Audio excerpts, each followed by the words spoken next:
Ano ba nangyayari dito? Ba't ang gulo-gulo? Dito sinelebrate yung birthday ni Ate Lulu. Ilan yung pumunta?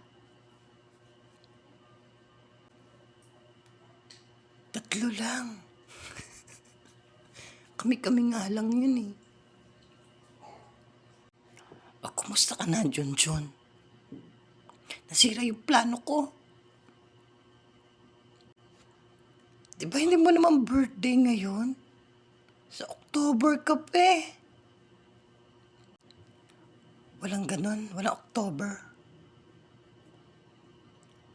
Kala ko sisipot yung boyfriend ko dati. Yung mga boyfriend ko. Talagang ayaw na pumunta. Dati mo masayang-masaya kami. Alam mo, sa totoo lang, Tilulu, naaawa ko sa'yo. Oo kasi. Gagawin niya di ba lahat ng paraan para lang mapunta ulit sa kanya? Bakit? Sabi mo, Tilulu. Nakukonsensya ka na. Bakit, Junjun? Nakukonsensya ka na ba? Ganito sabi mo, Junjun. Ba't mo ba ako ginagaya? Susulpot-sulpot ka, honey, ha? Hindi sa nakukonsensya ako. Patunayan ko lang kung talagang mahal ka niya o mahal ka nilang dalawa. Diba? Gusto mo tawagan ko? Kung tatawag naman yun, kung pupunta naman yun, sana. Pagdala sila ng isa pang kasama nila. Sige. Mabait ako ngayong araw eh. Hello. Nandito po ba si ano? Si ano po? Opo, papunta niyo po ako dito sa tindahan ni Ate Lulu. Magsama kayo ng dalawa. Yung bali, 4 na sila. Huwag na kayo magreklamo. Sinama mo pa ako. May boyfriend ako, Junjun. Paano kung makita yun? Hayaan mo na. Sabi ka ba ng totoo, Junjun?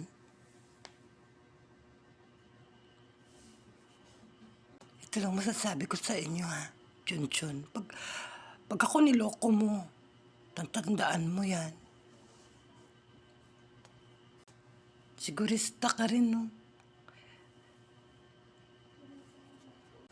Basta, pag dumating sila, dapat tanungin mo ng maayos. Hindi naman puro binabangyahan mo sila. Inaaway mo kasi sila na walang dahilan. Lagi ka nalang galit. So, isisisi ko pa dahil nakilala ka nila.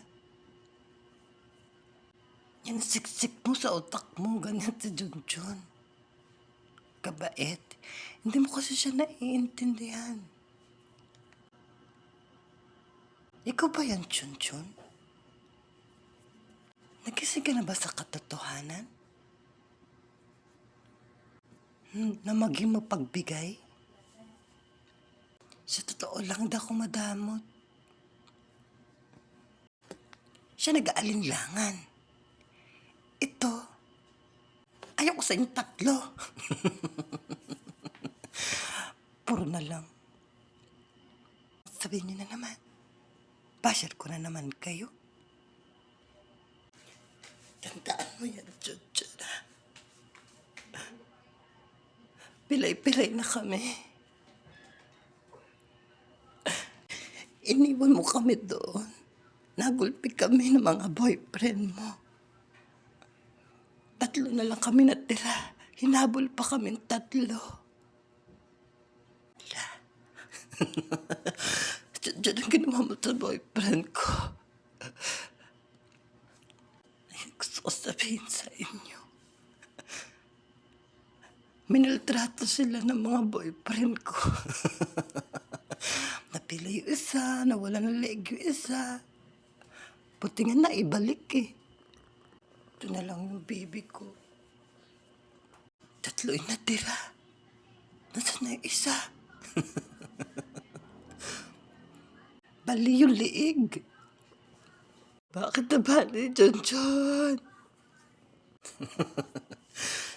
sa inyo na lang. Ito natira sa kanya, oh. Naging pusa. Kuwawa naman siya, diba? Alam mo na. Kipapalik ko na sa'yo. 3 na sila. Dapat nga 4 eh. Natira pusa. Sayang, no? Pag kumaling sila, sana di ka nila balikan. Gabi ka naman. Pinalik ko na nga sa'yo eh. Hindi naman buo yung isa. Dapat 4. Grabe ka naman, siba. 2 lang yung lulo. Pag kumaling isa ka. Ano yun, pusa? Aso? Magbago-bago nga kayo. Sa totoo lang. Kahit sino pa sa inyo minahal nila, nirerespeto ko. Pero kung agrabyado na ako, agrabyado sila, agrabyado tayo, ano sabi ko ba kaya?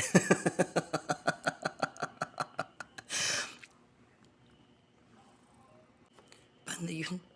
3 lang sila. Alam ko naman ako hindi bibigyan. Ay, madami akong pera. Gusto mo bili ka pang saklay yan eh. Kunyari ka pa, nainggit ka lang eh. Sayang isa. No? Di na buo. Yari ka sa nanay niya. Kasalanan ko sa inyo, Junjun. Hala. Sabi namin ikaw may kasalanan. Kaya palaki mo to dun sa inyo. Paglaki mo, kagatin mo sila. Sayang, di na buong boyfriend. Kawawa.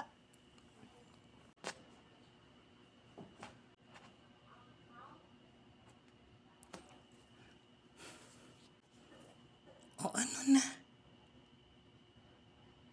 Sabi mo to, Junjun, magkanya-kanya na lang tayo sa buhay. Maporbisyo naman tayo sa isa't isa. Di mo ka matulad, Ate Lulu, na perwisyo sa buhay. Magkanya-kanya na lang tayong buhay. Ikaw talaga kanina para-paraan mo lang. Buti na lang binalik ko sa'yo yung boyfriend mo. Pasalamat ka.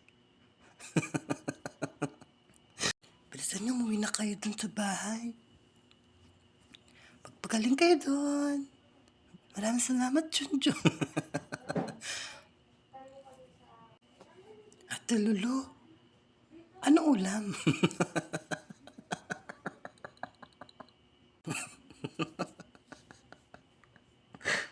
Uwi na kaya ako sa bahay.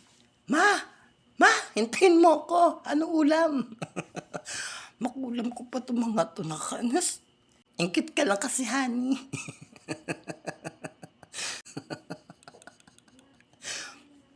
Hoy, sabi mo akin yung isa. Hala, baka marinig tayo ng boyfriend mo dito. Pastilan ka dun, John. Hala. Hala, parating na yung boyfriend mo direct. Bilas mo tago ka na. Tilulo, may ulam pa kayo dyan. Hayaan mo yun. Hayaan mo yun, Tilulo. Magsarado na tayo. Magsarado na tayo. Di ka na nilalab, John, no? Kawawa ka naman. Bigyan niyo ng ulam sa John. Sayang yung binta. Si Quinta rin yun. Tipid-tipid.